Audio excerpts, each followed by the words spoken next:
এই টুকি বৌদি, এই ভিডিওটা তোমার জন্য বানালাম। তুমি বলছিলে না কিভাবে হচ্ছে তোমাদের ওখানে এই যে তালের শাঁসটাকে বের করে, এই দেখো এইভাবে।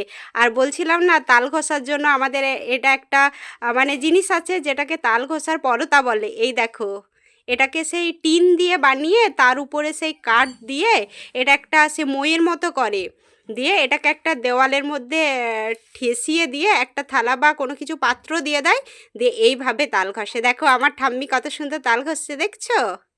আর এই তালটা হচ্ছে আমি শ্বশুর বাড়ি থেকে নিয়ে এসেছিলাম। কত ভালো বড় বড় দুটো তাল, দিয়ে দেখে পরে আমি বললাম যে আমার ঠাম্মি এটা ঘষে দেবে, তারপর আমাকে পিঠে বা লুচি টুচি বানিয়ে দেবে। দেখো আমার ঠাম্মি, দেখো কত সুন্দর তাল ঘষছে। এটাতে কত সুন্দর তালের শ্বাসটা বেরোয় জানো। আমি যে পেছে দিয়ে আরে ঘষেছিলাম ওটাতে অত ভালো বের হয় না, এটাতে দারুণ বের হয়। এটাতে তালে সে ছিবড়েগুলোও বেরোয় না। তো দেখো কত সুন্দর আমার ঠাম্মি ঘষ